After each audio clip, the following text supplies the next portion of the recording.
संसार समुद्र सेतु भजामहे भागवत स्वरूपं यं प्रभजन्तमनुपेतमपेतकृत्यं दैपायन विरह कातराजुहाव पुत्रेति तन्मयतया तरवविनेदितं सर्वभूतोदयं मुनिमानतस्मै वृन्दाय तुलसीदेवै प्रियाय केशवस्य च कृष्णभक्तिप्रदे देवी सत्यवते नमो नमः नारायण नमस्कृत्य नरं चैव नरोत्तमं देवीं सरस्वती व्यासं ततो जयमुदीरये। जय श्री कृष्ण चैतन्य प्रभु नित्यानंद श्री अद्वैत गदाधर श्रीवासादि गौर भक्तवृंद। हरे कृष्ण कृष्ण कृष्ण हरे हरे, हरे राम राम राम हरे हरे। हरे कृष्ण कृष्ण कृष्ण हरे हरे, हरे राम राम राम हरे हरे।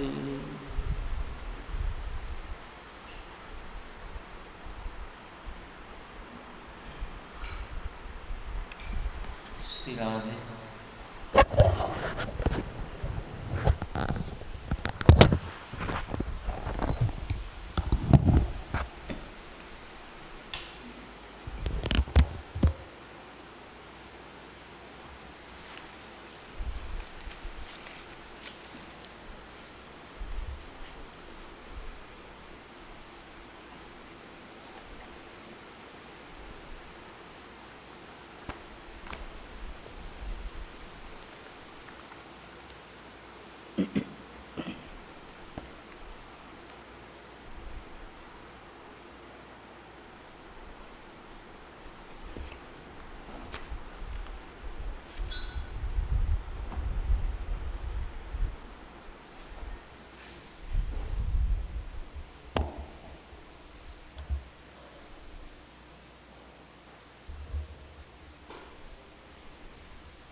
तेभ्यः पितृभ्यस्तत्पुत्रा देवदानवगुह्यकाः मनुष्यः सिद्धगन्धर्वा सविद्याधरचारणा किं देवः किन्नरा नाग रक्ष्य किं पुरुका पुरुषादय वयस्तेषां प्रकृतयो रजसत्तो तमो भुवः जाभिर्भूतानि विद्यन्ते भूतानां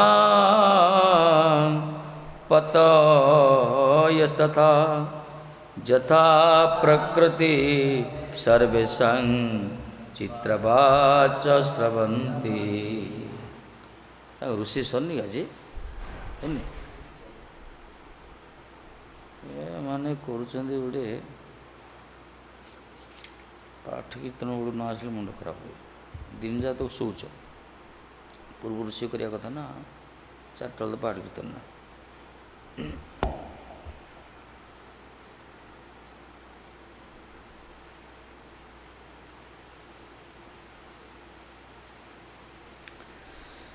तेभ्यो पितृभास्तत्पुत्र देवदानो गुह्यकाः।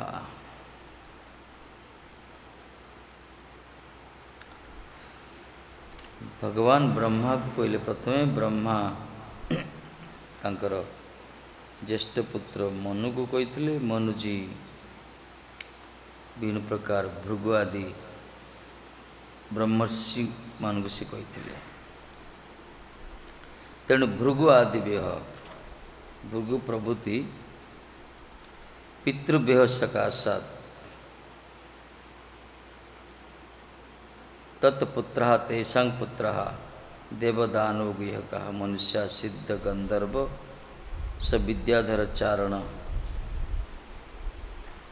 कहले भृगु प्रभृति पितृगणर निकट होते ताहादेर पुत्र देव दानव गुह्यक मनुष्य सिद्ध गंधर्व विद्याधर चारण किंगदेव किन्नर नागर राक्षस एवं किंगपुरुष प्रभृति सकले ताहा प्राप्त ही आसले। यही जो धर्म कथा भगवान ब्रह्मा को कहले, ब्रह्मा तांको ज्येष्ठ पुत्र मनु को कहले ମନୁ ଭୃଗୁ ପ୍ରଭୃତି ସପ୍ତ ବ୍ରହ୍ମର୍ଷି କି କହିଥିଲେ।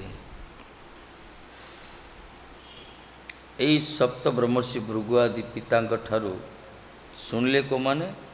ସେମାନଙ୍କର ପୁତ୍ର ହେଉଛନ୍ତି ଦେବତା, ଦାନବ, ଗୁହ୍ୟକ, ମନୁଷ୍ୟ, ସିଦ୍ଧ, ଗନ୍ଧର୍ବ, ବିଦ୍ୟାଧର, ଚାରଣ, ଯେତେ ସବୁ କିନ୍ନର, ନାଗର, ରାକ୍ଷସ, କିଂପୁରୁଷ ସମସ୍ତେ ଏହା ପ୍ରାପ୍ତ ହେଲେ। ଏହି ସକଳ ଜୀବଗଣର ରଜସ୍ତମ ସଦ୍ଭୂତ ବିବିଧ ବାସନା ବର୍ତ୍ତମାନ ରହିଅଛି। এই যে ବର୍ଣ୍ଣନା କଲା ଯେଉଁମାନେ, ଏମାନଙ୍କର ରଜୋତ୍ତମ ସମ୍ଭୂତ ବାସନା, ରଜଗୁଣ ତମଗୁଣରୁ ଯେଉଁ ବିଭିନ୍ନ ପ୍ରକାର ବାସନା, କାମନା ବାସନା ଏମାନଙ୍କର ରହିଛି ସବୁ। এই ସକଳ ବାସନା ହେତୁ ଦେବାସୁର, ମନୁଷ୍ୟାଦି ଭୂତଗଣ ଏବଂ ଭୂତପତିଗଣ ବିଭିନ୍ନ ପ୍ରକାର ହଇଆ ଥାକନ୍ତି। ତେଣୁକରି ଏମାନେ ସବୁ ଭିନ୍ନ ଭିନ୍ନ ଅଛି। କିଏ ମଣିଷ ହେଉଛି, କିଏ ରାକ୍ଷସ ହେଉଛି, କିଛି ଦେବତା ହେଉଛି। ତାର କାରଣ ହେଉଛି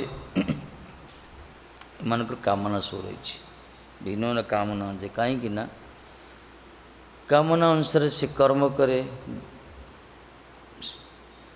ସେ ଫଳ ତାର ଭୋଗ କରିବାକୁ ପଡ଼େ। ଗୀତାର ବାଣୀ ଅନୁସାରେ ମୃତ୍ୟୁ ସମୟରେ ଜଙ୍ଗ ଜଙ୍ଗ ବାପି ସ୍ମରଣ ଭାବ ତ୍ୟଜନ୍ତନ ତତ୍ କଳେବରଂ ତଂ ତମୈବୈତି କୌନ୍ତେୟ ସତଦ୍ଭାବ ଭାବିତ। ମୃତ୍ୟୁ ସମୟରେ ଯିଏ ଯେଉଁ କାମନା କରିବ ସେ ଅନୁସାରେ ତା ଗୋଟେ ଶରୀର ମିଳିବ। ତେଣୁ ଏଇ ଯେଉଁ ବିଭେଦତା ଦେଖାଗଲା, ମନୁଷ୍ୟ, ଅସୁର, ଦେବତା, କିନ୍ନର, କିଂପୁରୁଷ, ଚାରଣ, ବିଦ୍ୟାଧର, ସିଦ୍ଧ, ନାଗ, ବିଭିନ୍ନ ପ୍ରକାର ରାକ୍ଷସ ଆଦି, ଏସବୁର କାରଣ ହେଉଛି ତାର କାମନା ବାସନା, ଆଉ କିଛି ନୁହେଁ। ଏବଂ ତାହା ଦ୍ୱାରା ବାସନା ବୈଚିତ୍ର୍ୟ ହେତୁ ଧର୍ମର ବ୍ୟାଖ୍ୟା ବିଷୟ ବିବିଧ ପ୍ରକାର ଉଚ୍ଚାରିତ। ତେଣୁ ଏମାନଙ୍କର କାମନା ବାସନା ଯୋଗୁଁ ଭିନ୍ନ ଭିନ୍ନ ରୂପ ଧାରଣ କରିଛନ୍ତି। ଏମାନଙ୍କର ବାସନାର କାମନା ବାସନା ସବୁ ଭିନ୍ନ ଭିନ୍ନ ଥିବାରୁ ଆଙ୍କ ପାଇଁ ଧର୍ମ ମଧ୍ୟ ଅଲଗା ଅଲଗା ହୋଇଗଲା, ଧର୍ମ ମଧ୍ୟ ଭିନ୍ନ ଭିନ୍ନ। ତେଣୁ ଧର୍ମର ବ୍ୟାଖ୍ୟା ମଧ୍ୟ ବିବିଧ ପ୍ରକାର ହୋଇଯାଇଛି।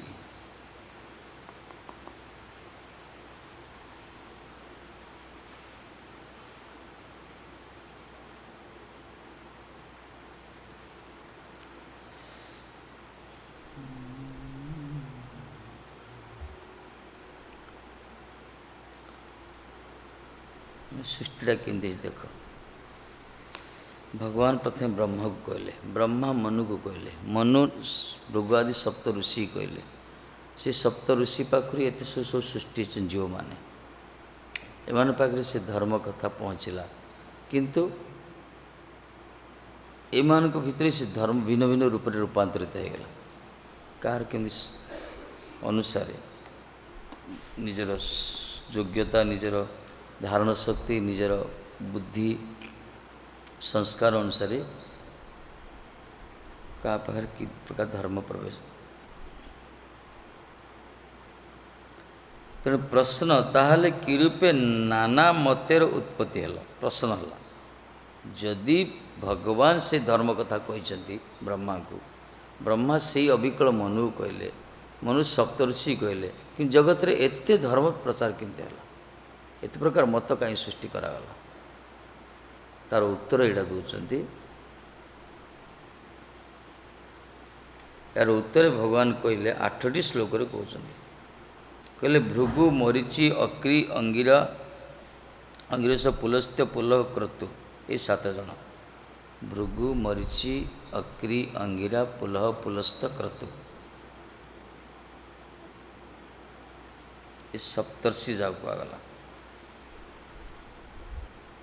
ସପ୍ତର୍ଷି ମଣ୍ଡଳ ଦେଖିଛ ନା? ଧ୍ରୁବତାରା, ଧ୍ରୁବତାରା ଯେଉଁ ନକ୍ଷତ୍ର ଅଛନ୍ତି ସପ୍ତର୍ଷି ତାକୁ ଘେରିଥାନ୍ତି। ସପ୍ତର୍ଷି ଯାହା କୁହାଗଲା, ସପ୍ତ ଋଷି।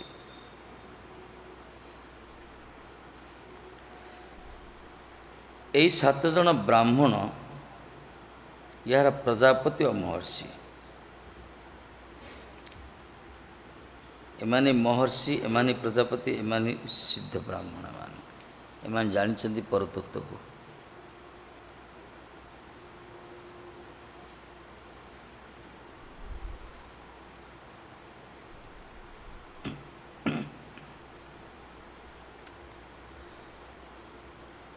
ଯାହାଦେର ଶରୀରେ ଧର୍ମ ଖେଦ ଦୁର୍ଗନ୍ଧାଦି ନାହିଁ ତାହାର କିଂ ଦେବ। ଏଇଠି ଗୋଟେ ପ୍ରାଣୀ ହେଲା କିଂ ଦେବ। କିଂ ଦେବ, କିଂ ପୁରୁଷ, ବିଭିନ୍ନ ପ୍ରକାର ସବୁ ରହିଛନ୍ତି ଜୀବ ପ୍ରାଣୀ। କିଂ ଦେବ ତାକୁ କୁହାଗଲା ଯେଉଁମାନଙ୍କ ଶରୀରରେ ଘର୍ମ ଖେଦ ଦୁର୍ଗନ୍ଧ ଆଦି ନାହିଁ। ଘର ମାନେ ଝାଳ ନାହିଁ, ଝାଳ ବାହାରିବନି ତାଙ୍କ ଶରୀରରୁ, ବା ଦୁର୍ଗନ୍ଧ ନାହିଁ, ତାକୁ କିଂ ଦେବ କୁହାଗଲା। ମାନେ ତାଙ୍କ କସ୍ମେଟିକ୍ ବ୍ୟବହାର କରିବା ଦରକାର ନାହିଁ, ଦେହ ତ ସେଣ୍ଟରଟା କିଂ ଦେବ। ତାଙ୍କ ଗୋଟେ ଲୋକ ଅଛି ସେଇଠି ରହୁଛନ୍ତି ସେମାନେ। ଯେଉଁମାନଙ୍କ ଶରୀରରେ ଘର୍ମ ଆଦି ଦୁର୍ଗନ୍ଧ ନାହିଁ ତାଙ୍କୁ କିଂ ଦେବ କୁହାଗଲା।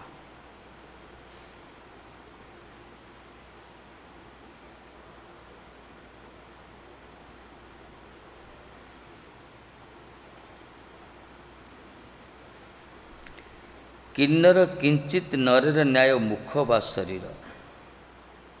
କିନ୍ନର କୁହାଗଲା, କିନ୍ନର ଗୋଟେ ଅଛନ୍ତି ମୁଖଡ଼ା ନର ସଦୃଶ, କିଞ୍ଚିତ୍ ନରେର ନ୍ୟାୟ ମୁଖ ବା ଶରୀରଟା ଦେଖିବା ପାଇଁ ମଣିଷ ଭଳିଆ ଟିକେ, ସିଏ ବି ଗୋଟେ ପ୍ରାଣୀ। କିଂ ପୁରୁଷ କିଞ୍ଚିତ୍ ପୁରୁଷର ନ୍ୟାୟ ବାନର ଆଦି।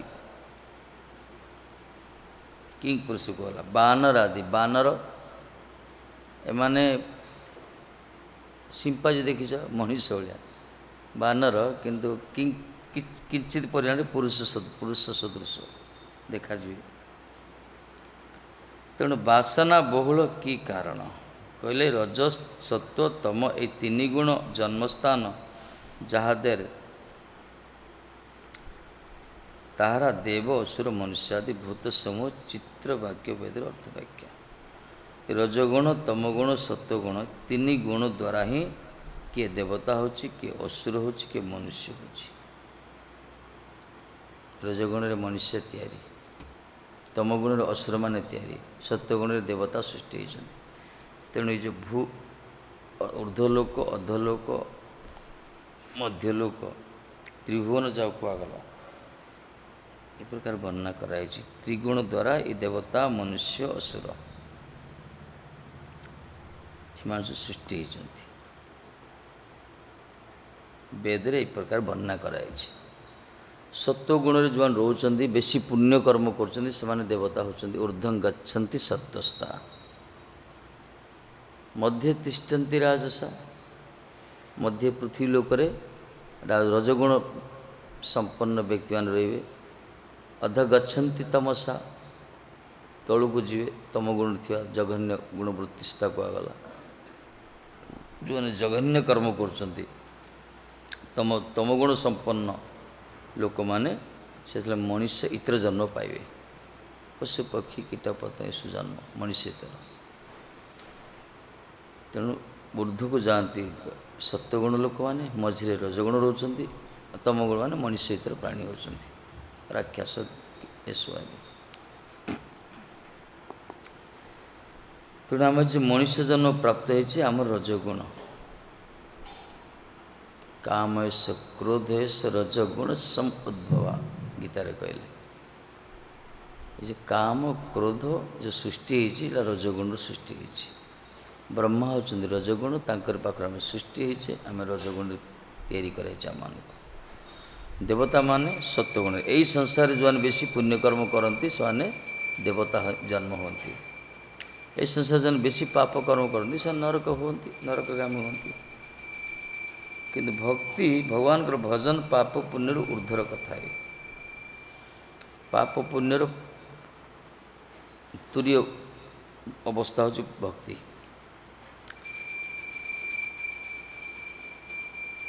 ସାଂସାରିକ କର୍ମର ପାପ ପୁଣ୍ୟ କର୍ମ କଲେ ଏଇ ଭୁବନ ଭିତରେ ଘୁରିବାକୁ ପଡ଼େ, ଚତୁର୍ଦ୍ଦଶ ଭୁବନ ଭିତରେ।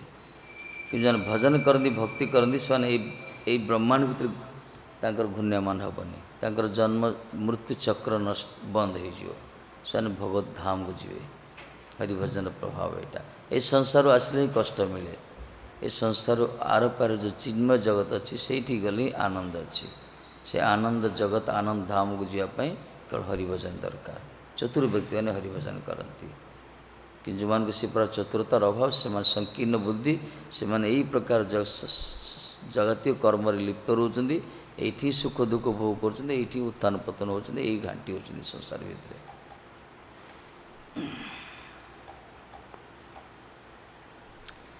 जीवर भगवत वैमुख्यर तारतम्य क्रमे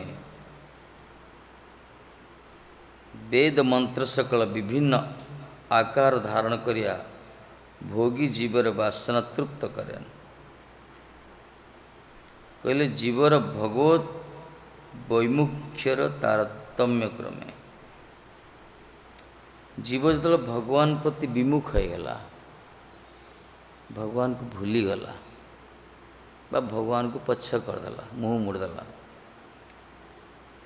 से अनुसार वेद मंत्र सकल विभिन्न आकार धारण करी भोगी जीवर वासना तत्व वेद विभिन्न प्रकार मंत्र कहुई। वेद रे एमती किसी मंत्र लिखाई जो मंत्र को जाजन कले स्वर्गीय सुख प्राप्ति हम। विभिन्न प्रकार यज्ञ कथा वेद कहुई, कर्मकांड रे बहुत कथा कहुई। वेद रे कर्म कौन कर्म करियो, कौन कि यज्ञ करियो, कौन करियो, सब फल मिले, ये सब कहीं कहगला। हरिभजन करने तो कहया कथा, वेद तो तात्पर्य होची हरिभजन, किंतु कहीं कहगला जेहेतु जीवर जो भगवत विमुख किए केती परिमाण भगवान ठार बहिर्मुख होती से लोक मानू से तारतम्य अनुसार वेद रे भिन्न भिन्न मंत्र रखाई केवल भोग वासना को तृप्त करने। किंतु भगवान कर भजन जो मैंने करती से माने इंद्रिय सुख बेसी गुरुत्व दियंती, कहना कुष्ठ इंद्रिय को जो मैंने भगवान को भजन करने अर्थ है भगवान को संतुष्टि करिया। तेणु वेद रे विभिन्न प्रकार मंत्र कथा कहुए। जदि किए प्रश्न करे वेद रे तो कहुई कर्म करने, यज्ञ करने, जा विभिन्न प्रकार राजस्व विभिन्न प्रकार यज्ञ जैसे सब वाजपेय यज्ञ, राजस्व यज्ञ, विभिन्न प्रकार कर्म कथा कहुई। तार कारण होची संसार रे जो माने भगवत वैमुख लोक माने भगवान प्रति उन्मुखी जो थे से तो हरिभजन करेंगे, किंतु भगवान प्रति जो विमुख होती से मानकर केती परिमाण रे विमुख होती से अनुसार विभिन्न प्रकार मंत्र कहुई। किंतु हरिभजन जो मैंने करती से माने भगवत उन्मुखी कहगला। जमती आम जगत रे जो धरतु पढ़ापढ़ी अच्छी जमती आमर सिलेबस तैयारी कराई, जो मैंने भल टैलेंट पाठ मान ब्रिलियंट से सब भल पाठ पढ़ती जाती इंजीनियर होती MBBS होती IIT जाती, आ जो मानक से लोअर स्टैंडर्ड से अन्य किसी पाठ पढ़ती सफात रोचे ना तार जार मेंटालिटी बुद्धि अनुसार विभिन्न प्रकार रही सब किए को पदवी पाँच किए चतुर्थ श्रेणी कर्मचारी होची, किए प्रथम श्रेणी कर्मचारी होची, किए IPS होची, सी तार अधस्थान कर्मचारी किए होती कि लेवल अनुसार स्टैंडर्ड अनुसार श्रेणी विवाह कराए। सेमती वेद में बहुत मंत्र कथा कहुई। से मंत्र एथिपाई विभिन्न प्रकार मंत्र कथा कहला लोक मानकर भोग कामना वासना को तृप्ति करने विभिन्न प्रकार मंत्र कथा कहुई। को लोक मान जो लोक माने भगवान ठार वंचित भगवत विमुख जो माने से वेद रे मंत्र रखाई। को मंत्र जप कले कौन मिलो, कौन साधना हम, बुद्धि सिद्धि रिद्धि धन प्राप्ति विभिन्न प्रकार मंत्र कथा वेद रही। आजिकल सारा जगत सब सब करुचन सब, किंतु हरिभजन ही वेदर मूल तात्पर्य। से वेदर मूल तात्पर्य हरिभजन करवा एथिरे ग्रहिता जगत लोक कम, से कहुई जे कृष्ण भजन करे से प्रकृति चतुर।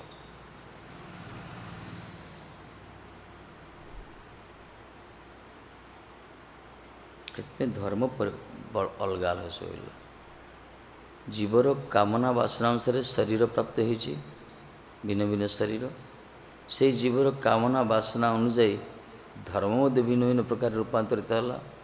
से जीवर कामना वासना अनुजाई वेद रे भिन्न भिन्न मंत्र मध्य कहगला। को जीव मान प्रति जो माने भगवत वैमुख कहगला, भगवान प्रति विमुख जो माने भगवान प्रति विमुख लोक मैंने सब इंद्रिय सुख प्रमत्त होती जो मैंने भगवान को भजन करते से इंद्रिय सुख प्रमोद मैंने सब चिंता करते कौटी कौन मिले केमती कौन यही सब चिंता तांकर विभिन्न प्रकार कामना विभिन्न प्रकार वासना से सब विकल्प मार्ग को जाती से लोक वेद भिन्न भिन्न मंत्र भी अच्छी बहुत मंत्र अच्छी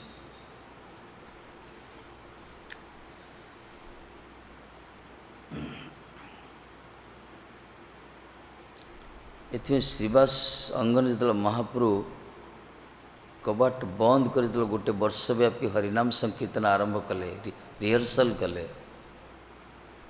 जगत हरिनाम प्रचार करने पूर्व गोटे वर्षव्यापी कीर्तन कले क्या एंट्री करागलानी से तत्कालीन समय किसी लोक मैंने से माने पुच्छा रटना करते कहते ये देख एम सब राति मंत्र जप कर अप्सरा मान को नहीं आसुँच राति मंत्र जप कर अप्सरा मान को नहीं सहित रमण कर धन लुटुच्च मान अर्थ मंत्र भी अच्छी ये प्रकार वैदिक मंत्र सब रही जार चमत्कारिता ये प्राय जो विभिन्न प्रकार बाबा मान सब चमत्कार कर मंत्र को स्वयं जाजन कर मंत्र सिद्ध कर शक्ति आसे से जगत को देखा जगत लोक से मोहित हो जाती किंतु वैष्णव जो माने भगवान जो माने भगवत उन्मुख से माने यही सब मंत्र प्रति लालायित होती एकमात्र भगवान भजन ही करती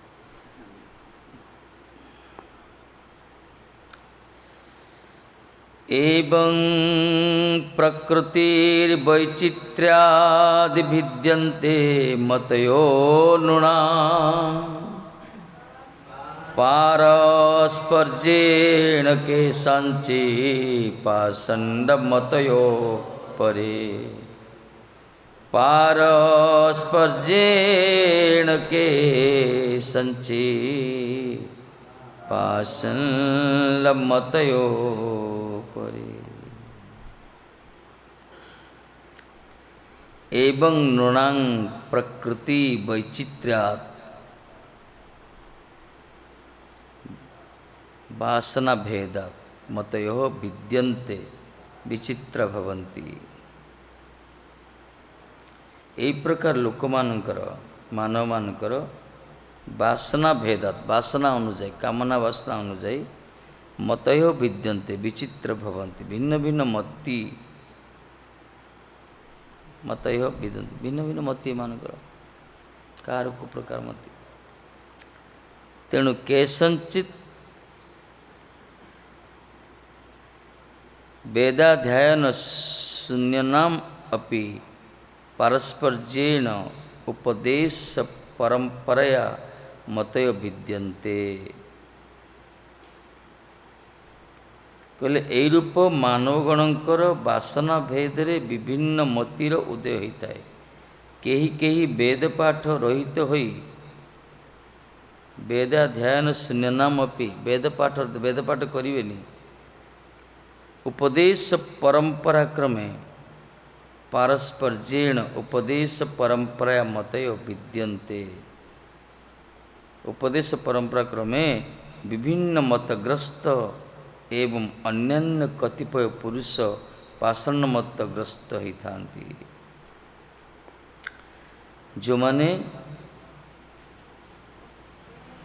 प्रथम कहले मनुष्य मानकर वासना अनुसार भिन्न भिन्न मति का मन का सहित समान नुहे का मत विचारधारा का सहित समान नुहे भिन्न भिन्न मति कहला निज निजर कामना वासना अनुजाई तेणु कई किए देखा वेद पाठ करते वेदर मर्मार्थ बुझती से कौन करती उपदेश परंपरा कर विभिन्न मतग्रस्त जो अन्यान्य सब मत चलती उपदेश मनुष्य सब ग्रहण कर मत को ग्रहण करती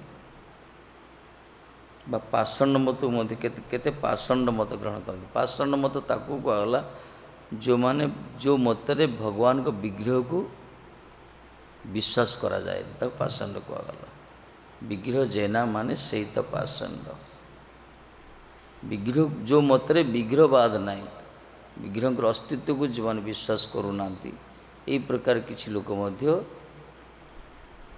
पाषाणी हो जाती पाखंडी हो जाती ଧର୍ମଧ୍ୱଜ ହେଇଯାଆନ୍ତି, ନାସ୍ତିକ ହେଇଯାଆନ୍ତି। ଏଇ ମତକୁ ସେମାନେ ଗ୍ରହଣ କରନ୍ତି। ଜଗତରେ ବିଭିନ୍ନ ପ୍ରକାର ମତ ଚାଲିଛି। ତେଣୁ କହିଲେ ପାରସ୍ପର୍ଯ୍ୟ ଅର୍ଥାତ୍ ଗୁରୁ ଉପଦେଶ ପରମ୍ପରା ପ୍ରାପ୍ତ। ଏମାନେ କ'ଣ କରନ୍ତି?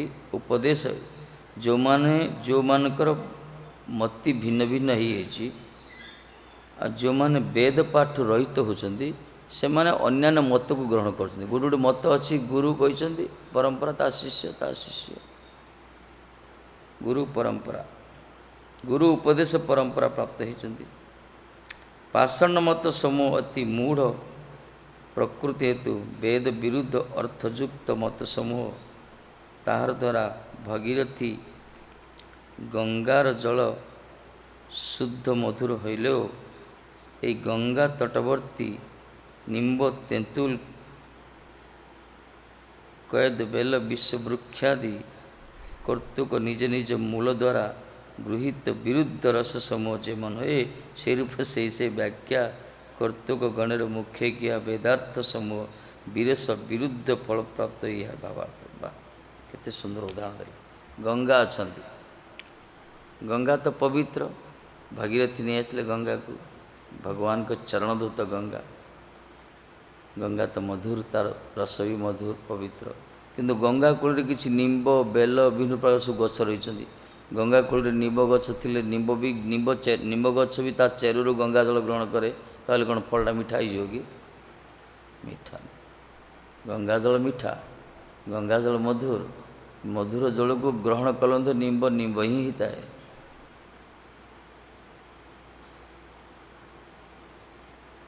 ସେହି ପ୍ରକାର ପାଷଣ୍ଡୀ ଯେଉଁମାନେ, ସେମାନେ ବେଦ ପାଠ କଲେ ମଧ୍ୟ ତାଙ୍କ ମୁଖରେ ବେଦ ଉଚ୍ଚାରଣ ହେଉଥିବ, କିନ୍ତୁ ବେଦର ପ୍ରକୃତ ଅର୍ଥକୁ ସେମାନେ ବୁଝିପାରନ୍ତିନି, ଭଗବତ ଆରାଧନା କରନ୍ତିନି, ବରଂ ଅନର୍ଥ କରି ସେମାନେ ବ୍ୟାଖ୍ୟା କରନ୍ତି। ତେଣୁକରି ଯେମିତି ଗଙ୍ଗା ଜଳକୁ ଗ୍ରହଣ କରି ମଧ୍ୟ ନିମ୍ବର ଫଳଟା ଯେଉଁ ପ୍ରକାର ପିତା ହେଇଥାଏ, ସେହି ପ୍ରକାର ଭଗବତ ବହିର୍ମୁଖ ଲୋକମାନେ, ସେମାନେ ବେଦ ପାଠ କଲେ ମଧ୍ୟ ତାଙ୍କ ମୁଖ ତାଙ୍କର ବେଦରେ ରସ ନଥାଏ, ସେ ନିରସ ହେଇଯାଏ, ବିରସ ହେଇଯାଏ। କେତେ ସୁନ୍ଦର ବ୍ୟାଖ୍ୟା କଲେ। ହେବେ କି କେବେ ହେଲେ ତାର ଗୁଣ ଯେ ନଥିବ କୁହାଯାଇଛି। ସେ ପ୍ରକାର ଯଦି ବେଦ ପାଠ କଲେ ହେବନି, ତାକୁ ଯେଉଁମାନେ ତାର ମର୍ମାର୍ଥକୁ ଉପଲବ୍ଧି କରିଛନ୍ତି, ସେ ଅନୁସାରେ କାର୍ଯ୍ୟ କରୁଛନ୍ତି, ଯେଉଁମାନେ କର୍ମ କରୁଛନ୍ତି, କ୍ରିୟା କରୁଛନ୍ତି, ସେମାନେ ହିଁ ବେଦର ଅର୍ଥ ବୁଝନ୍ତି। ଆଉ ଖାଲି ମୁଖରେ ରଟନା କରୁଥିବେ, ମୁଖ ରଟନା କଲେ ହେବନି କେବେ।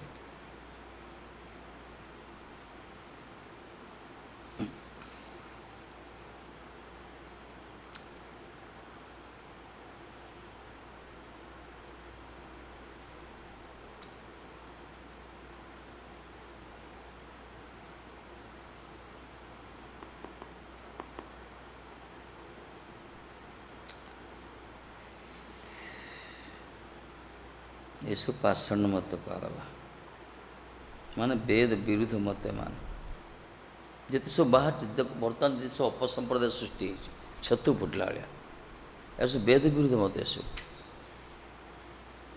ଭଗବାନଙ୍କ ଭଜନ କୀର୍ତ୍ତନ ମାନେ କୁହନ୍ତିନି, ଭିନ୍ନ ଭିନ୍ନ ମତ ପୋଷଣ କରନ୍ତି। ଲୋକମାନେ ବି ସେ ମତକୁ ଗ୍ରହଣ କରୁଛନ୍ତି। ଏ ବି ଲୋକମାନଙ୍କ ସଂସ୍କାର ବିଷୟ ଅନୁସାରେ, କାମନା ବାସନା ଅନୁଯାୟୀ ବିବିଧତା ଦେଖାଯାଇଛି ତ, କାହାର ବାସନା କେମିତି, କାହାର କାମନା କେମିତି, ସେ ଅନୁସାରେ ସେମାନଙ୍କୁ ସୁହାଇଲା ପରି କିଛି ପାଖଣ୍ଡୀ ଆସୁଛନ୍ତି, ଚମତ୍କାର ଦେଖାଇ ଲୋକଙ୍କୁ ଶୋଷଣ କରୁଛନ୍ତି। ଏହି ପ୍ରକାର ଜଗତରେ ଚାଲିଛି ସବୁ। ତେଣୁ ପ୍ରଭୁପାଦ କହିଲେ ନିଚ୍ଛକ ସତ୍ୟ କଥାର ଅଭାବ ଜଗତରେ, ବାସ୍ତବ ସତ୍ୟ କଥା କହିଲେ କଥା ଲୋକରଞ୍ଜନ ଚାଲିଛି ବର୍ତ୍ତମାନ। ମନ ଇନ୍ଦ୍ରିୟ ସୁଖ ପାଇଁ ପ୍ରୋତ୍ସାହନ ଦେବା ଭଳିଆ ମନ୍ତ୍ର କଥା ସବୁ ଚାଲିଛି, କିନ୍ତୁ ନିର୍ଭୀକ ଭାବରେ ନିଚ୍ଛକ ସତ୍ୟ କଥାର ଅଧିକାରୀ ବା ଶ୍ରୋତା ବକ୍ତା ବି କମ୍ ଜଗତରେ। ତେଣୁ ବୈଷ୍ଣବ, ସେଥିପାଇଁ ମହାପ୍ରଭୁ କହିଲେ ସିଦ୍ଧାନ୍ତ ବୋଲିଆ ଚିତେ ନା କର ଅଳସ, ଯାହା ହେତେ କୃଷ୍ଣ ଲାଗେ ସୁଦୃଢ଼ ମାନସ। ସିଦ୍ଧାନ୍ତ ବୋଲି ଆଳସ୍ୟ କଲେ ହେବନି। ଏଇଟା ଆମ ପାଇଁ ଠିକ୍ ନା, ଆମ ପାଇଁ ଯେଉଁଟା ଠିକ୍ ସେଇଟା ଗ୍ରହଣ କରିବା, ସେମିତି ନୁହେଁ। କଟ୍ଟରପନ୍ଥୀ ପଥ ବୈଷ୍ଠ ମାର୍ଗ, ଏଠି କମ୍ପ୍ରମାଇଜ୍ ନାହିଁ। ଏଠି ମୋର ଇଚ୍ଛା ନାହିଁ ମୁଁ କରିବିନି, ଇଚ୍ଛା ନଥିଲେ ପଳେଇବ। ଏଠି ନିଜ ଇଚ୍ଛାରେ କିଛି ଚାଲେନି, ଏଠି କମ୍ପ୍ରମାଇଜ୍ ନାହିଁ ଏଠି କିଛି। ତେଣୁ କହିଛନ୍ତି ସିଦ୍ଧାନ୍ତ ବୋଲିବା ଚିତ ନା କର ଅଳସ, ଆଳସ୍ୟତା କଲେ ହେବନି। ଯାହା ହେଇତେ କୃଷ୍ଣ ଲାଗେ ସୁଦୃଢ଼ ମାନସ। ଯଦି ସିଦ୍ଧାନ୍ତ ଜଣେ ଗ୍ରହଣ କରିବ ତାହେଲେ ମନ ଠିକ୍ ରହିବ। ସୁଦୃଢ଼ ମାନସ କୁହାଗଲା, ଦୃଢ଼ତା ରହିବ ସେଠି। ସେପଟେ ଯିବାକୁ କଷ୍ଟ, ଆଉ କ'ଣ କର। ଆଉ ଅଳ୍ପ ଦିନ ରାମଜୀ ତ ଏଠିକି ପଳେଇ ଆସିବେ ନା କ'ଣ? ଏଠି ରାମଜୀ ପଳେଇ ଆସିଲେ ସାଉଣ୍ଡ ବସ ଲାଗିବ, ଛିଡ଼ି ରହିବ ଶୁଣିବାକୁ। କ'ଣ କରିବା?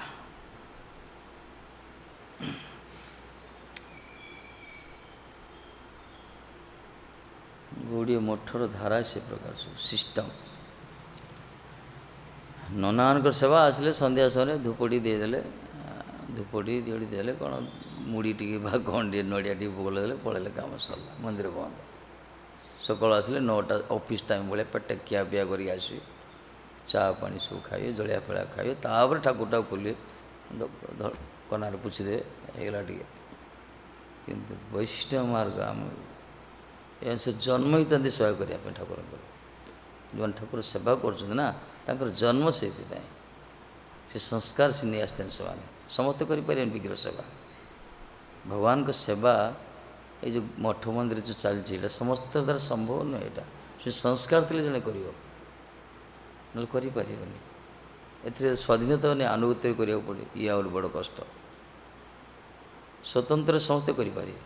ଜଣେ ଜଣେ ଅଛନ୍ତି ସେମାନେ ଠାକୁର ସେବା କରିବେ, କିନ୍ତୁ ନିଜ ଇଚ୍ଛା ମୁତାବକ କରିବେ, କାହା ଅଧୀନରେ କରିବେନି। ପ୍ରାୟତଃ ଲୋକ କରୁନାହାନ୍ତି, କିଛି ଲୋକ କରନ୍ତି ନିଜ ଇଚ୍ଛା ନିଜ ମତରେ କରନ୍ତି, କାହାରି ଆନୁଗତ୍ୟରେ କରିବା ପାଇଁ ଚାହୁଁଛି, ତା ସ୍ୱତନ୍ତ୍ର ସେଇଟା, ସେଥିରେ ବି ସଦ୍ଗତି ହେବନି। କାହିଁକିନା ଏଇ ମାର୍ଗ ହେଉଛି ଗୁରୁବାନୁଗତ୍ୟ, ଏଥିରେ ଫଳ ପ୍ରକୃତ ଫଳ ମିଳେ। ଏମିତି ବହୁତ ସ୍ୱତନ୍ତ୍ରତା କରୁଛନ୍ତି, ନିଜେ ନିଜେ କରୁଛନ୍ତି ସବୁ, ଆନୁଗତ୍ୟର ଅଭାବ, ତାଙ୍କର ଶରଣାଗତିର ଅଭାବ ହେବନି ସେମିତି। ଏଥିପାଇଁ କୁହାହେଲା ଯସ୍ୟ ଦେବେ ପରାଭକ୍ତି ଯଥା ଦେବେ ତଥା ଗୁରୁ ଉପରେ। ଭଗବାନଙ୍କୁ ଯେଉଁ ଭାବରେ ଦେଖୁଛ, ଗୁରୁ ବୈଷ୍ଣବ ସେ ପ୍ରକାର ଦର୍ଶନ ହେବ, ସେ ପ୍ରକାର ଅନୁରାଗ ରହିବ, ସମ୍ବନ୍ଧ ରହିବ, ତାହେଲେ ଆମର ଭଜନ ଠିକ୍ ହେବ, ଆମର ଠିକ୍ ଅର୍ଥ ପ୍ରକାଶିତ ହେବ, ଶାସ୍ତ୍ରର ସମ୍ବନ୍ଧୀ ଜ୍ଞାନଟା ପ୍ରକଟ ହେବ।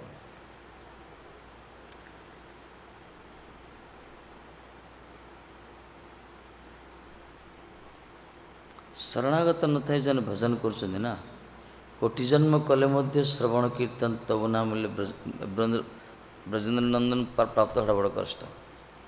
କରୋଡ଼ ଜନ୍ମ ପର୍ଯ୍ୟନ୍ତ ଶ୍ରବଣ କରୁ, କୀର୍ତ୍ତନ କରୁ, ତାର ଲାଭ କିଛି ହେବନି। ଶୁଣିଥିବ କିଛି ମଙ୍ଗଳ ହେବ। ତେଣୁ ଶରଣାଗତ ହେଇ ଯେଉଁମାନେ ଅଭିମାନକୁ ତ୍ୟାଗ କରି ଭଗବାନଙ୍କ ସେବାରେ ରହୁଛନ୍ତି, ନିଜ ଇଚ୍ଛାକୁ ତ୍ୟାଗ କରି, ବରଂ ଗୁରୁ ବୈଷ୍ଣବ ଇଚ୍ଛାରେ ନିଜ ଇଚ୍ଛାକୁ ମିଶାଇକିରି ଯେଉଁମାନେ ଭଗବାନଙ୍କ ସେବାରେ ରହୁଛନ୍ତି, ସେମାନେ କିଛି ପାଉଛନ୍ତି, ଅନୁଭବ ତାଙ୍କର କିଛି ହେଉଛି ସ୍ୱତନ୍ତ୍ର କଷ୍ଟଦାୟକ। ଭଗବାନ ଭକ୍ତର ଅଧୀନ ହେଇଛନ୍ତି, ସ୍ୱୟଂ ସ୍ୱରାଟ ପୁରୁଷ ହେଇକି ଆମେ କିଛି ଭକ୍ତି ମାର୍ଗଟା ସେଇଟା। ଯେଉଁ ଭକ୍ତ ଭଜନ କରେ, ଭଗବାନ ସ୍ୱୟଂ ସ୍ୱରାଟ ହେଲେ ମଧ୍ୟ ସେ ପରାଧୀନ ହେଇଛନ୍ତି, ଅହଂ ଭକ୍ତ ପରାଧୀନ। ନିଜ ଇଚ୍ଛା ହେବନି ଏଠି, ଏଇଟା ଆରୋହ ମାର୍ଗ ହେଇଗଲା।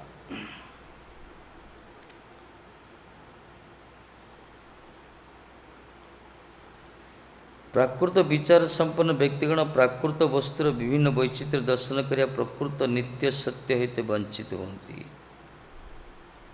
ଗୋଟେ ହେଲା ପ୍ରାକୃତ, ଗୋଟେ ହେଲା ଅପ୍ରାକୃତ। ଅପ୍ରାକୃତ କୁହାହେଲା ଚିନ୍ମୟ ଜଗତର କଥା, ସେଇଟାର ବାର୍ତ୍ତା, ସେଇଟାର ସ୍ୱରୂପ ସବୁ କିଛି ଅପ୍ରାକୃତ କୁହାଗଲା। ପ୍ରାକୃତ ମାନେ ଏଇ ପ୍ରକୃତି ଜଗତ ସଂସାର କୁହାଗଲା ପ୍ରାକୃତ। ଏଇଟା ମାନେ ଜଡ଼ ଇନ୍ଦ୍ରିୟ, ଜଡ଼ ଇନ୍ଦ୍ରିୟ ଦ୍ୱାରା ଯେଉଁଟା ବୁଝୁଛେ ତାକୁ କୁହାଗଲା ପ୍ରାକୃତ। ଜଡ଼ ଇନ୍ଦ୍ରିୟ ଦ୍ୱାରା ଯାହା ଗ୍ରହଣ କରାଯାଉଛି, ଜଡ଼ ଇନ୍ଦ୍ରିୟ ଦ୍ୱାରା ଯେଉଁ ଏହା ବୋଧଗମ୍ୟ ନୁହେଁ, ଦୁର୍ଲଭ ବା ବୁଝି ହେବନି, ସେ ହେଲା ଅପ୍ରାକୃତ, ମାନେ ଭଗବତ ବସ୍ତୁ କୁହାଯାଇଛି। ତେଣୁ ପ୍ରାକୃତ ବିଚାର ସମ୍ପନ୍ନ ଯେଉଁମାନଙ୍କ ପ୍ରାକୃତ ବିଚାର ଅଛି, ପ୍ରାୟ ଲୋକର ପ୍ରାକୃତ ବିଚାର ମାନେ ଜଡ଼ ବିଚାର, ସେମାନେ ଗୋଟେ ଦେଖିବେ ମାନେ ସେଇ ବିଚାରରେ ସେମାନେ ମାପିବେ। ଧରନ୍ତୁ ଜଣେ ଜାଗତିକ ପାଠରେ ବହୁତ ବେଞ୍ଚେ ପାଠ ପଢ଼ିଦେଇଛି, ବହୁତ କିଛି, ଏ ଜଡ଼ ବିଦ୍ୟାରେ ତା'ର ବ୍ରେନ୍ ପୁରା ଭରା ହେଇକି ଅଛି, ସେ ପରମାର୍ଥ ବସ୍ତୁକୁ ସେ ବିଚାର କରିପାରିବନି, କାହିଁକିନା ଏଇ ବିଚାର ଗୋଟେ ଅଲଗା ବିଚାର, ଇଏ ଅପ୍ରାକୃତ ବିଚାର। ତେଣୁ ଜଡ଼ ବିଦ୍ୟା, ଜଡ଼ ବୁଦ୍ଧି ଦ୍ୱାରା, ଜଡ଼ ଇନ୍ଦ୍ରିୟ ଦ୍ୱାରା ଅପ୍ରାକୃତ ବସ୍ତୁକୁ ନିର୍ଣ୍ଣୟ ଯେଉଁମାନେ କରୁଛନ୍ତି ସେମାନେ ଧକ୍କା ଖାଉଛନ୍ତି, ସେମାନେ ଠିକ୍ ନିର୍ଣ୍ଣୟ କରିପାରୁନାହାନ୍ତି।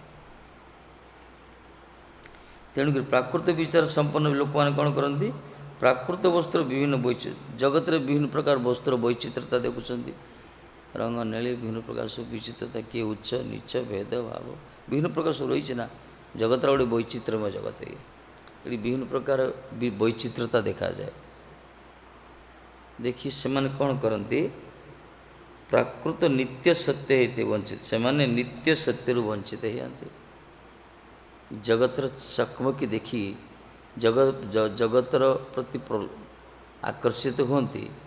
ଏମିତି ତ ପ୍ରାକୃତ ବିଚାର ଅଛି, ଅପ୍ରାକୃତ ଜ୍ଞାନ ତାଙ୍କର ନାହିଁ। ଯେଉଁ ଲୋକମାନଙ୍କର ଅପ୍ରାକୃତ ଜ୍ଞାନ, ଆଧ୍ୟାତ୍ମିକ ଜ୍ଞାନ ନାହିଁ, କୌଣସି ଅଧ୍ୟକ୍ଷ ବସ୍ତୁ ସମ୍ବନ୍ଧ ନାହିଁ, ସେମାନେ ଜଗତର ଚାକଚକ୍ୟ ଦେଖି ମୋହିତ ହେଇଯାଉଛନ୍ତି, ଏଥିରେ ଏଇଟାକୁ ସତ୍ୟ ବୋଲି ଭାବୁଛନ୍ତି। ତେଣୁ ବାସ୍ତବ ସତ୍ୟରୁ ବଞ୍ଚିତ ହେଇଯାନ୍ତି। ବାସ୍ତବ ସତ୍ୟ ଯେ ସତ୍ୟଂ ପରଂ ଧୀମହି ଭଗବାନ, ସେ ପରମେଶ୍ୱର, ସେଇ ସତ୍ୟରୁ ବଞ୍ଚିତ ହେଇଯାନ୍ତି। ମାନେ ଜଗତକୁ ଭାବନ୍ତି ଏସବୁ ଠିକ୍, ତାଙ୍କ ବିଚାର ସେଇଟା। କିନ୍ତୁ ଗୁରୁ ବୈଷ୍ଣବ ଅନୁଗତିରେ ଯେଉଁମାନେ ଭଜନ କରୁଛନ୍ତି, ପରମାର୍ଥ ପଥକୁ ଆସୁଛନ୍ତି, ଧୀରେ ଧୀରେ ଏଇ ଯେଉଁ ବିଚାରଟା ଅଛି ଦୂର ହେଇଯିବ। ବୁଝିପାରିବ ଜଣେ ଅନୁଗତିରେ ଭଜନ ଯଦି କରିବ, ଦେଖିବ ତା'ର ଯେତେ ସବୁ ବିଚାର ସବୁ ଭୁଲ ଥିଲା, ବାସ୍ତବରେ ଅଗାଧ ସମୁଦ୍ର ରହିଛି ପରମାର୍ଥୀୟ ଜଗତ, ସେଠି ଆନନ୍ଦ ସେଇଠି ହିଁ ଅଛି। ତେଣୁ ଆମର ବୁଦ୍ଧି, ଆମର ବିଚାର ସବୁ କାମ କରିବନି ଏଠି। ପ୍ରଥମେ ଯେଉଁମାନେ ଆସନ୍ତି ମଠ ମନ୍ଦିରକୁ ବା ଭଜନ ମାର୍ଗକୁ, ନିଜକୁ ବହୁତ ବଡ଼ ବୋଲି ମନେ କରନ୍ତି। ତାଙ୍କର ଜାଗତିକ ବୁଦ୍ଧି ଥାଏ, ଜାଗତିକ ବୁଦ୍ଧି, ଜାଗତିକ ଜ୍ଞାନ, ଜାଗତିକ ଏକ୍ସପିରିଏନ୍ସ, ଅନୁଭୂତି ସବୁ ଥାଏ। ସେମାନେ ଭାବନ୍ତି ଆମେ ବହୁତ ବଡ଼ ଜାଣିଛୁ, ବହୁତ ବଡ଼ କରିଛୁ। ପ୍ରଥମେ ନଜରରେ ଗୁରୁ ବୈଷ୍ଣବ ପ୍ରତି ଦେଖନ୍ତି, ମାନେ କ'ଣ ପାଠଶାଠ ପଢ଼ିନାହାନ୍ତି, ଭାବନା ଏଇ ଭାବନା ଆସିଥାଏ। କିନ୍ତୁ କିଛି ଦିନ ଆନୁଗତ୍ୟ ରହିକି ଭଜନ କୀର୍ତ୍ତନ କଲା ପରେ, ଗୁରୁ ବୈଷ୍ଣବ ମୁଖରୁ ବିରଜା କଥା ଶୁଣିଲା ପରେ ଅନୁଭବ ହେବ, ବାସ୍ତବରେ ଆମେ ଯାହା ଜାଣିଥିଲେ ସେସବୁ ବେକାର, କିଛି ଲାଭ ନାହିଁ। ଇଏ ଗୋଟେ ଅଲଗା ଜଗତ, ଗୋଟେ ଏଇଟା ନିଜେ ଫିଲିଂ କରିବା ଦରକାର। ପ୍ରଥମେ ତ କର୍ତ୍ତା ଭାବ ଥାଉଛି ନା ସମସ୍ତଙ୍କର, ପ୍ରଥମେ ଜଡ଼ ଭାବ ଥାଏ। ତେଣୁ ଦେଖୁନ ମଠ ମନ୍ଦିର ଯେଉଁମାନେ ଆସିବେ, ପ୍ରଥମେ ତାଙ୍କ ସହିତ କଥା ହେବ, ସେ ଶୁଣିଲେ ବଡ଼ ମଜା ଲାଗେ। ଯେଉଁମାନେ ପ୍ରଥମେ ଆସିଥିବେ, ତାଙ୍କର ଯେଉଁ ଯୋଗ୍ୟତା ଥିବ ସେଟା ସେମାନେ ବାହାଦୁରୀ କରି କହିବେ, ନିଜେ କହିବେ ମୁଁ ଏମିତି କରିଛି, ସେମିତି କରିଛି, ଏମିତି ଜାଣିଛି, କେତେ କ'ଣ କରିଛି, ପାଠ ପଢ଼ିଛି, ସବୁ କରିଛି କହିବେ। ବୈଷ୍ଣବ ତ ସବୁବେଳେ ଗୁରୁବର୍ଗ ତ ଦେଖି ହଁ ତାଙ୍କୁ ପ୍ରଶଂସା କରିବେ, କିନ୍ତୁ କିଛି ଦିନ ସେବା କଲା ପରେ, ଭଜନ କରିବା ପରେ, ଆନୁଗତ୍ୟରେ କଥା ଯେତେବେଳେ ଶୁଣନ୍ତି, ଧୀରେ ଧୀରେ ସେମାନେ ନିଜେ ଲଜ୍ଜିତ ହୁଅନ୍ତି। ଯେଉଁ ଅଭିମାନ ନେଇ ସେମାନେ ଆସିଥିଲେ, ସେ ଅଭିମାନ ସେଠି ନଷ୍ଟ ହେଇଯାଏ। ଏଠି କିଛି କାମ କରେନି। ଜାଗତିକ ପୌରୁଷ ବା ବିଦ୍ୟା ବା ବୁଦ୍ଧି ବା ବଳ ଏଠି ଏ ଜଗତ ଏଇ ମାର୍ଗରେ କାମ କରେନି। ଏ ମାର୍ଗ ଅଲଗା ମାର୍ଗ ଏଠି, କାରଣ ଏଇଟା ଅପ୍ରାକୃତ ମାର୍ଗ। ଆମ ବୁଦ୍ଧି ଏଠି ସ୍ପର୍ଶ କରିପାରିବନି। ତେଣୁ ପ୍ରାକୃତ ଜଗତ ବିଚାର ଯେଉଁମାନଙ୍କୁ ରହିଛି, ସେମାନେ ପ୍ରାକୃତ ଜଗତର ବସ୍ତୁ ପ୍ରତି ପ୍ରଲୋଭିତ ହୁଅନ୍ତି, ତାକୁ ହିଁ ଠିକ୍ ମନେ କରନ୍ତି, ସତ୍ୟ ବସ୍ତୁରୁ ବଞ୍ଚିତ ହେଇଯାନ୍ତି। ବାସ୍ତବ ସତ୍ୟକୁ ଯେଉଁମାନେ ଜାଣନ୍ତି, ସେମାନଙ୍କର ଦୁଃଖ ନଷ୍ଟ ହେଇଯାଏ। ବେଦ୍ୟଂ ବାସ୍ତବ ବସ୍ତୁ ତ୍ରିଶିବଦଂ ତାପତ୍ରେ ଉନ୍ମୂଳନ, ଭାଗବତ ମହାରାଜ କହିଲେ। ବାସ୍ତବ ବସ୍ତୁ ହେଉଛନ୍ତି ଭଗବାନ ଶ୍ରୀକୃଷ୍ଣ। ତାଙ୍କୁ ଯିଏ ଜାଣିଦେବ ନା, ତା'ର ତ୍ରିତାପ, ଆଧ୍ୟାତ୍ମିକ, ଆଧିଦୈବିକ, ଆଧିଭୌତିକ ଯେଉଁ ତିନି ପ୍ରକାର ଦୁଃଖ ପାଉଛି ଜୀବ, ସେ ସବୁ ଦୁଃଖ ନଷ୍ଟ ହେଇଯିବ। କିନ୍ତୁ ଯେଉଁମାନଙ୍କୁ ସେ ପ୍ରକାର ଶରଣାଗତ ନଥିବ, ସମ୍ବନ୍ଧ ଜ୍ଞାନ ନଥିବ ଗୁରୁ ବୈଷ୍ଣବ ସହିତ, ସେମାନେ ଏ ତତ୍ତ୍ୱକୁ ବୁଝିପାରିବେନି। ନିଜେ ଯେତେ ପାଠ ପଢ଼ିଲେ ମଧ୍ୟ, ଯେତେ ସ୍କଲାର ମାନେ ହେଇଥାନ୍ତୁ, ଲର୍ଣ୍ଣେଡ଼ ପର୍ସନ ହୁଅନ୍ତୁ, ଯାହାହେଲେ ମଧ୍ୟ ସେମାନେ ତାଙ୍କର ତ ବିଶ୍ୱାସ ଆସିବନି। ये मार्ग विश्वास आसो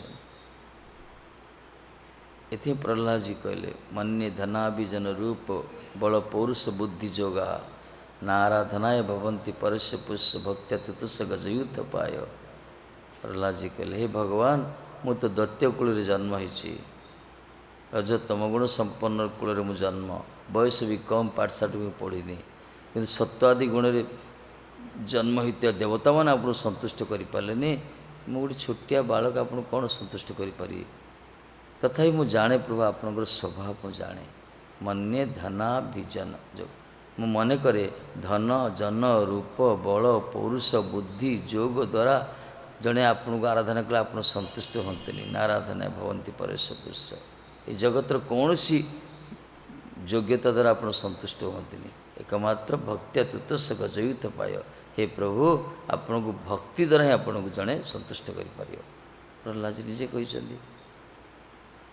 भक्ति द्वारा भगवान को बुझी हे जानी हे देखी हे धरी हे बांधी हे पाक जाई हे बुद्धि द्वारा भक्ति द्वारा भक्ति रहित जगतर जेते पौरुषत्व जेते चतुरता था किसी काम करें मार्ग अनुभव ही हेनी किसी से कथा कहते कहले ना वेद जन रटन करूथो वेद मुखर निश्रुत होतुव वेद मंत्र उच्चारण होतुव किंतु वेदर मंत्र मंत्रार्थ को सी बुझी पार जमी गंगा कूल निंब गछ थी गंगा जल को चेर ग्रहण करे किंतु फलटा मीठा हो पिता ही होना से प्रकार वेद मंत्र उच्चारण होतुव किंतु से मंत्रटा निरस हो विरस हो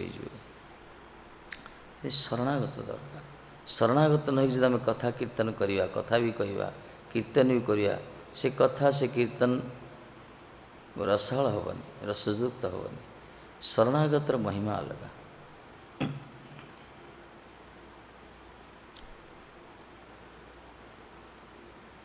तेणु से नित्य सत्य वंचित होती ताहादे परामर्श मत भक्तिहीन पाषंड धर्म प्रवृत्त होती से माने पाषंड धर्म प्रति आकर्षित हो जाती एमती कौन संस्कार न थाए प्राकृत विचार संपन्न लोक मैंने पाषाण धर्म को बेसी जाती बेसी ग्रहण करते से जो धर्म रे भगवान का अस्तित्व को ग्रहण करा जाएनी भगवान का अस्तित्व को जोड़ी विश्वास करा जाएनी निज को भगवान बोली कहते जो विभिन्न प्रकार मत सब अच्छे आजिकल से मत बहुत लोग केते समाज बाहर केते कौन अपसंप्रदाय सृष्टि भगवान को अस्तित्व मानते से भिन्न भिन्न प्रकार कथा कहते भिन्न भिन्न मत दियंती सेटा से लोक बहुत आसती से पथरे बेसी को मान जो मानकर अप्राकृत संबंध नहीं तेणु श्रुति विरुद्ध मतर ग्रहण ही ताहादे दुर्भाग्यर परिचय वेद विरुद्ध मत को ग्रहण कर दुर्भाग्य परिचय वेद विरुद्ध मत है पाषाण मत से मत को ग्रहण कर विरुद्ध मत से मानते नहीं भगवान भगवान मठ ये विग्रह फिग्रह किसी मानते नहीं से मानते नहीं विग्रह विश्वास करते नहीं से कहते कौन विग्रह कर विग्रह जहाँ बुलूँ रास्ता सब कहते मत ये प्रकार सब विग्रह जहाँ रास्ता बुलूँ मनीष मान सब प्राणी मान खाली पत्थरटा धरी कौन पूजा कर प्रकार विचार से ये प्रकार आर्गुमेंट लज जुक्ति करती से भी किसी लोग सामिल होती से विभिन्न प्रकार विश्व वरेण्यर उपाधि भी दि जाऊँगी मत देखिक किंतु जीवर आत्यंतिक कल्याण केवल वैदिक मत वेद को अंगीकार जो कर पथरे परिचालित होती से धीरे धीरे कल्याण होछि किंतु वेद विरुद्ध मत पाषाण मत जो ग्रहण कर दुर्भाग्य बोली कहले दुर्भाग्यर परिचय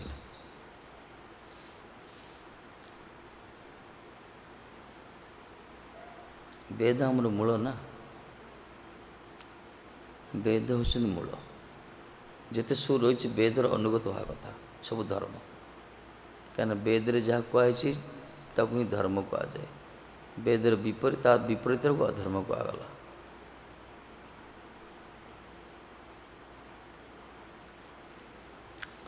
वेद प्रणीत धर्म ही धर्मपदवाच्य तद विपर्य अधर्म कहगला अधर्म तद विपर्य तेणु जगत जिते प्रकार सब धर्म चलती वेदर अनुगत्य है ठीक किंतु वेद विरुद्ध मत को पाषाण्ड कहगला ये पाषाण्ड मतरे जीवर कल्याण केबे हुएनि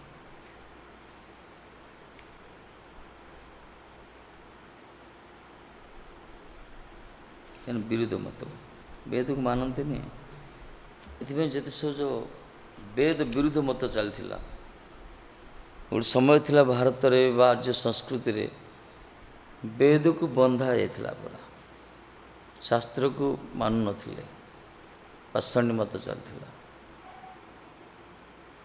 तापर भगवत इच्छा सब आचार्य मैंने आसछन्ति वेद प्रति लोक मानकर आग्रह केमती आसीबो से वेद रे किसी श्रुति वचन कहले मधुर मधुर माने कथा कही लोक आकर्षित करने भगवान की इच्छा समय अनुसार धीरे धीरे भगवान के प्रतिनिधि मान जगत को आसछन्ति धीरे धीरे लोक मान को उन्मुखी कर आज जो आम गौड़ीय वैष्णव पथर अच्छे आर पूर्व केते आचार्य केते कौन संघर्ष न करछन्ति लोक मान को लोक मानकर मानस चिंतन को भगवत उन्मुखी करने केते चेष्टा करना से जमी पितामाता कुलांगार पुत्र प्रति सब सचेतनशील होती तार मंगल पर चिंता करती व्यवस्था करती तदनुरूप भगवान मध्य ये बहिर्मुख बद्ध जीवर आत्यंतिक कल्याण करने समय अनुसार आचार्य मान पठाती महापुरुष मान को गुरुवर्ग को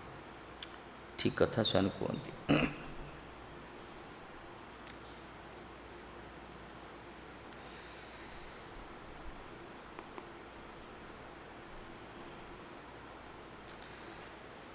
8टा श्लोक रे कहबे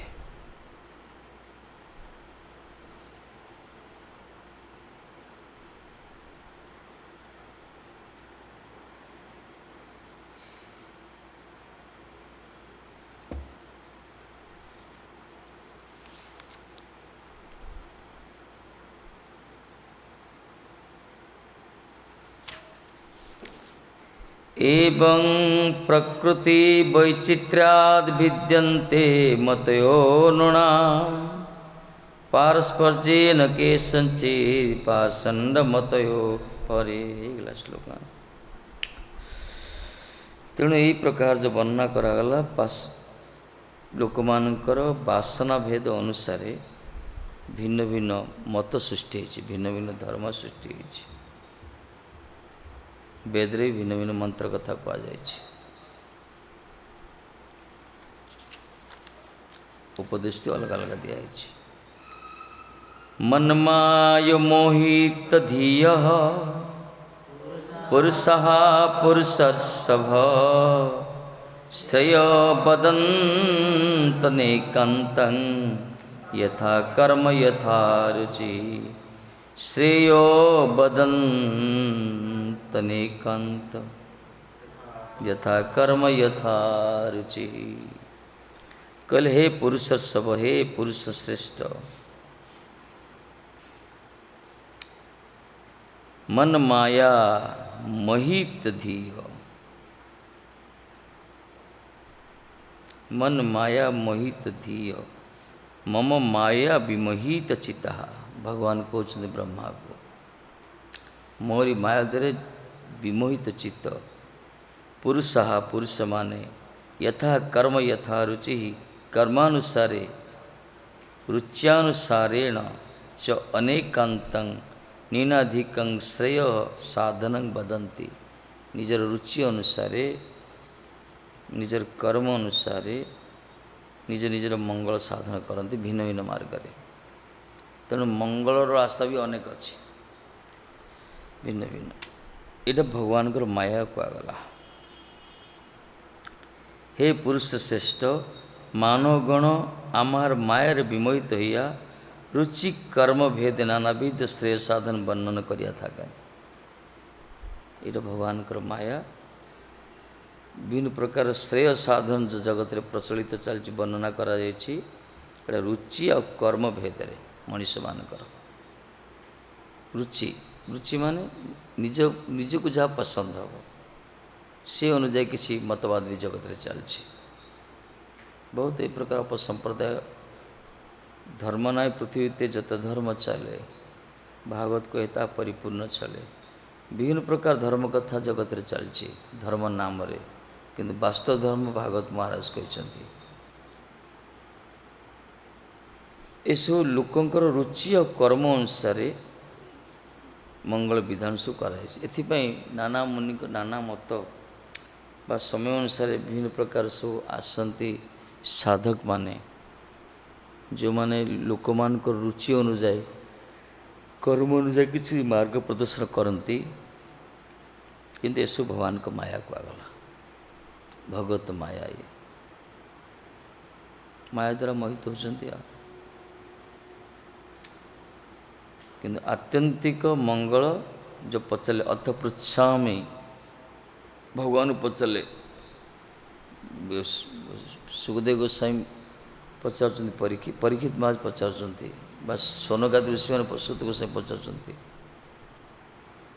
अर्थ पृच्छामि अनग भगवान कहले आत्यंतिक मंगल केमती हम से तार उत्तर देते केवल भगवान भजन कर ही आत्यंतिक मंगल। जीवर आत्यंतिक मंगल हरिभजन द्वारा होता है।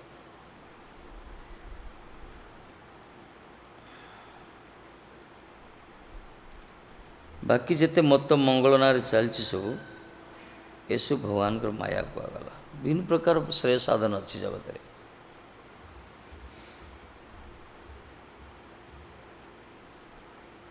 विभिन्न प्रकार श्रेयांशी साधन अनेक प्रकार साधन अच्छी मंगल पाई बहुत कथा कहुई। तीर्थ पर्यटन व्रत उपासना दान धर्म पूजा केते कौन कौन सब मंगल पाई सब कहुई मंगल विधान पाए, किंतु ये सब भगवत माया कहगला। एकमात्र आत्यंतिक मंगल हरिभजन कहुई। तेणु जीवगणकर कर्मानुसार रुचिर उदय हुए। ये जो रुचि जो कहला टेस्ट रुचिर उदय हो कर्म अनुसार जे जो प्रकार कर्म करियो से अनुसार तार गोटे रुचि उदय हो। भक्ति मार्ग गोटे रुचि अच्छी निष्ठा पर रुचि आसो तो अलग मार्ग अच्छे। ये जगत रे कर्म अनुसार रुचि आसो। कर्म भी कौन करे केमती गुण अनुजाई वासना अनुजाई कर्म करे। से रुचि बसई तार नाना प्रकार कर्म फल भोगे तात्पर्य परता के ही श्रेय ज्ञान करे। से रुचि द्वारा जड़े जदि नाना प्रकार जो कर्म कले कर्म फल भोग करिवो सेटा से निजर मंगल बोली विचार करिवो। जड़े कर्म कला कर्म तार रुचि आसला रुचि द्वारा से कर्म फल को भोग ग्रहण करिवो सेटा तार मंगल बोली भाविवो। ये प्रकार जगत रे जड़े सुज कर्म कर गोटे अभ्यस्त होती करती तार किसी प्राप्त फल मिले से फल से श्रेष्ठ भावती।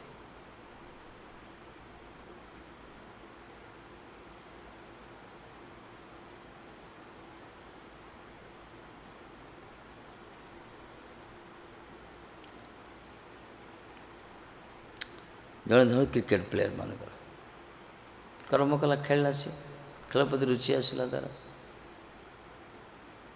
से तार फल मिलला कौन प्रतिष्ठा आसला धन प्राप्ति है विभिन्न प्रकार अर्थ प्राप्ति है सीटा से श्रेष्ठ भाविला। से जगत जी जो प्रकार कर्म करुच्ची फल भोग करुच्ची तार परिणामटा को सीटा से श्रेष्ठ मन करे।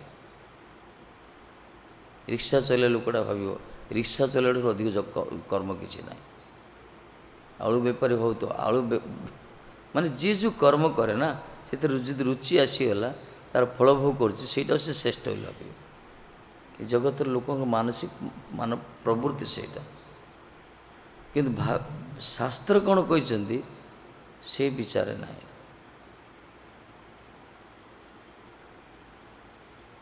कर्मफल भोगरे तात्पर्य परता के श्रेय ज्ञान करे। कखनो कखनो ताहारा पंचविध सकाम उपासना परित्याग पूर्वक निर्विशेष विचार प्रमोद होती। बेले बेले देखा निर्विशेष विचार पंच उपासना ही करते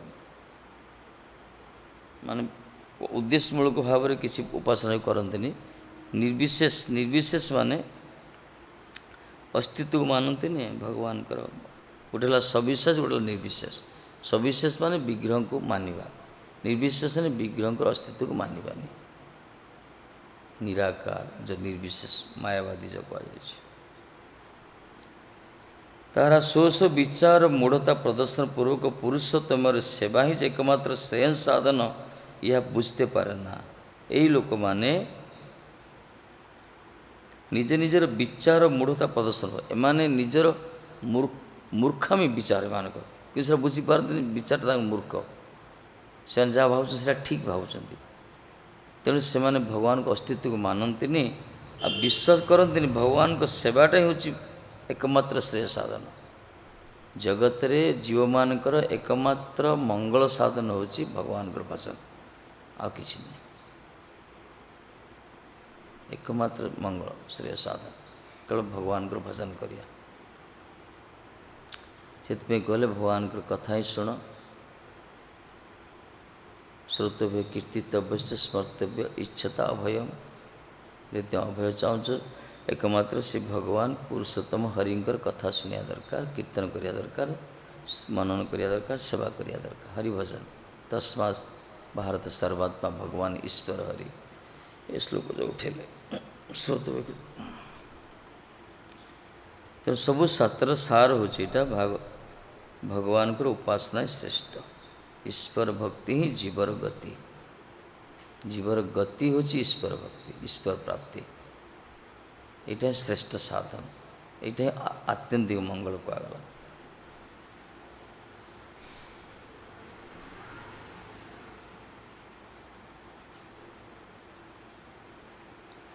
किंतु जो माने निर्विशेषवादी जो माने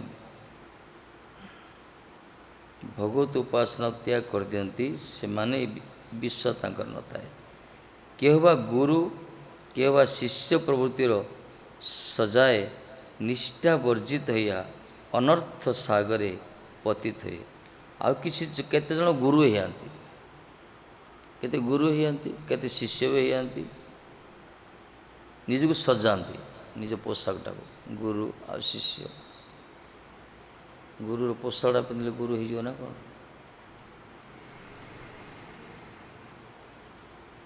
गुण जदि नथिबो ताहले ताको उत्तम बोली कहुनि गुण अनुसार जन को उत्तम कहमती कहुई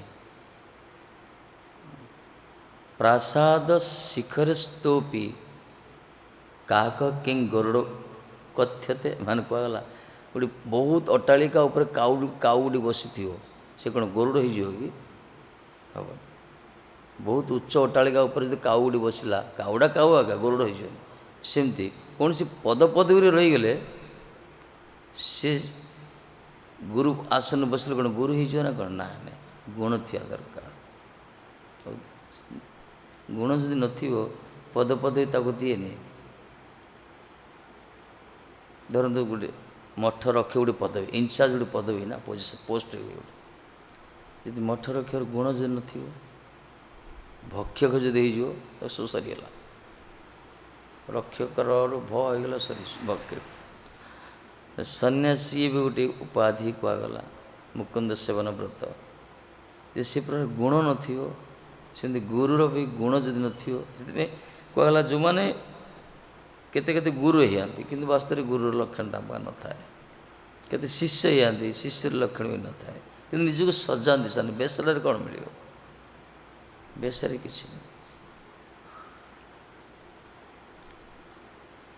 निष्ठा वर्जित एमान निष्ठा ना भगवत उपासना को निष्ठा ना तेणु अनर्थ सागर एम सब अनर्थ सागर पतन हमें पड़ती संसार भितर अतल सागर उबुटुबु होती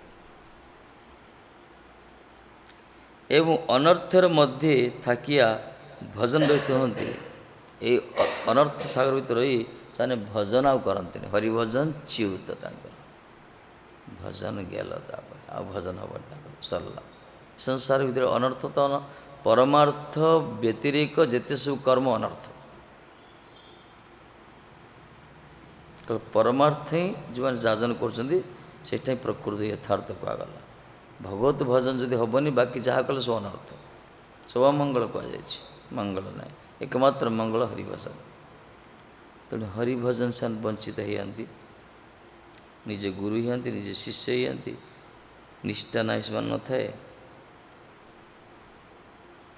तेणु साधु संगेर अभाव ही भजन रहित तादिके अनर्थ प्रवृत्त कराए एमाने विभिन्न प्रकार अनर्थ भितर कहीं रही अनर्थ माने स्वरूप भ्रम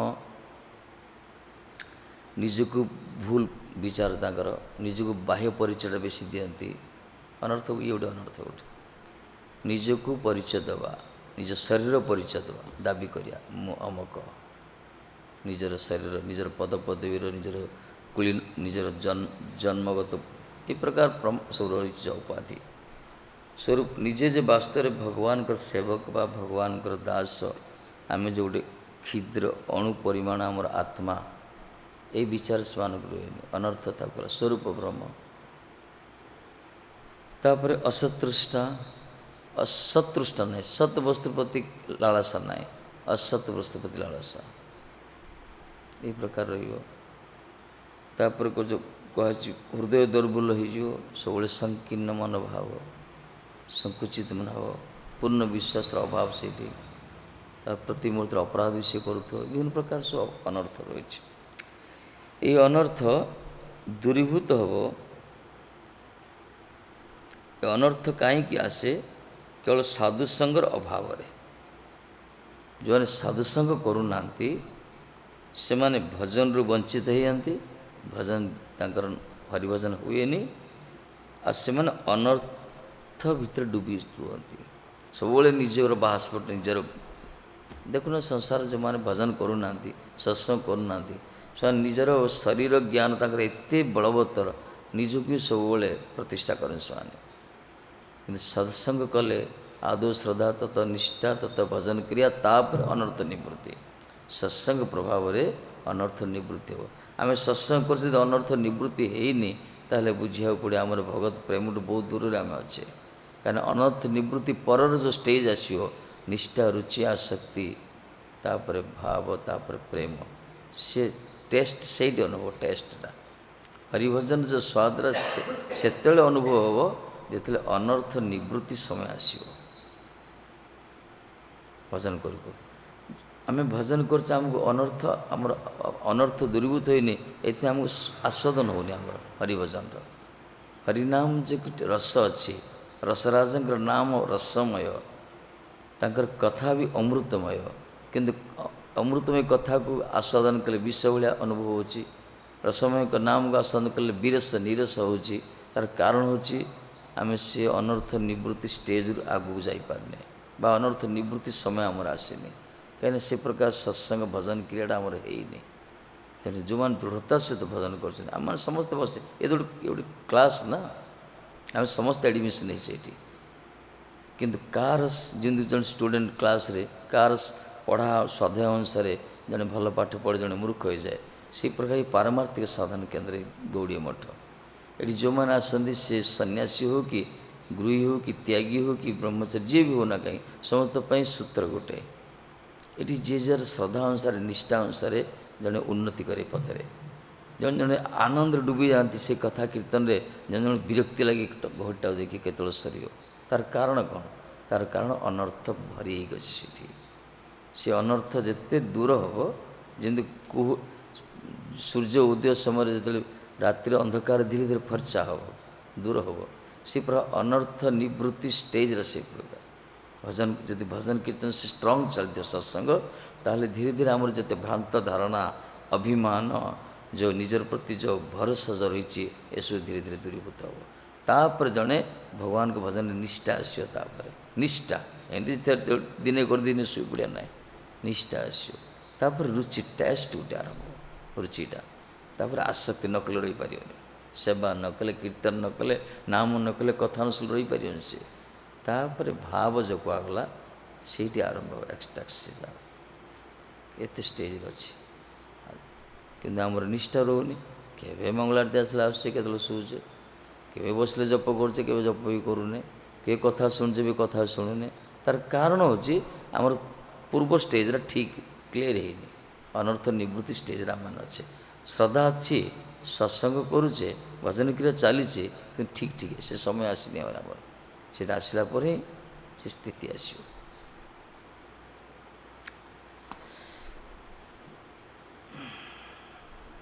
हाँ तार अनर्थ अनर्थ रही सब श्री राधे हरियाट सरीगला हाँ हाँ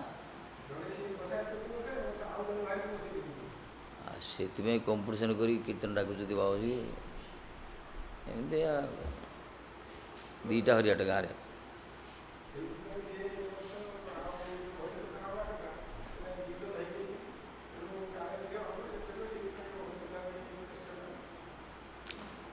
गोटे करिया कथा ना दीटा करिया कथा कि राधे राधे गोविंद गोविंद राधे राधे राधे गो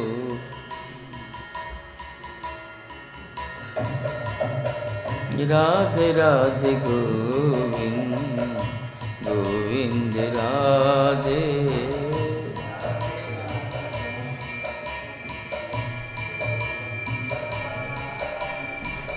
राधे राधे गोविंद गोविंद राधे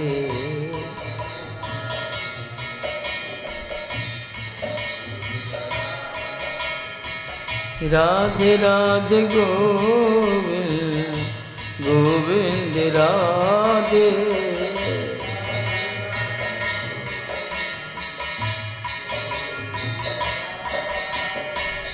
राधे राधे गोविंद गोविंद राधे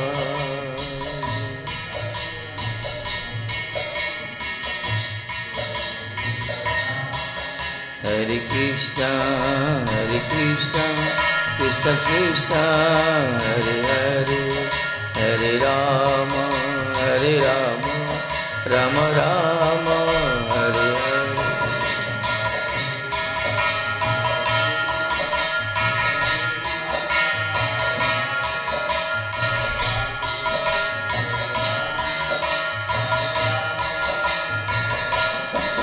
हरे कृष्णा कृष्ण कृष्ण हरे हरे हरे राम राम राम हरे हरे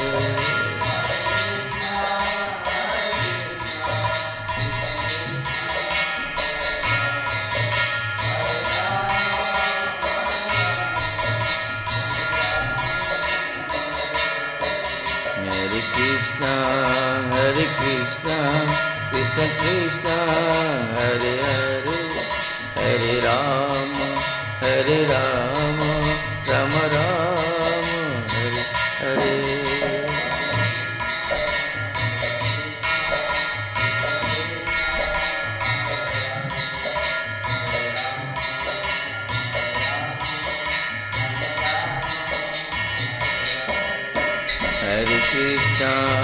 हरे कृष्णा कृष्ण कृष्ण हरे हरे हरे राम राम राम हरे हरे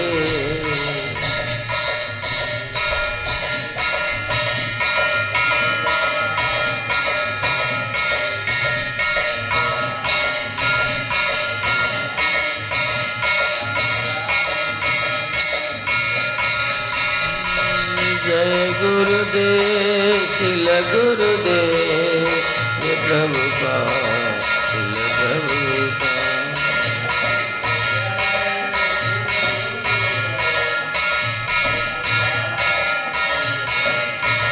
नित्य गौर हरि बोल हरि बोल हरि बोल हरि बोल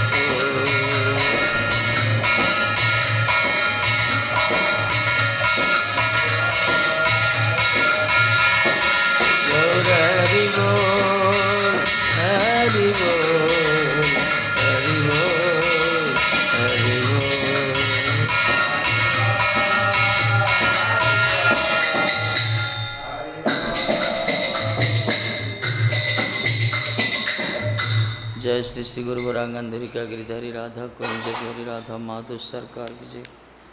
तदि पिता ते संध्या पाठ कीर्तन जय श्रीमद् भागवत महापुराण जी तदेव पारण जय भाग श्री दुष्य परीक्षित माँ जय बलदेव विद्यासन प्रभु श्री विष्णु भट्ट ठाकुर श्री श्रीधर स्वामी महाराज की जय।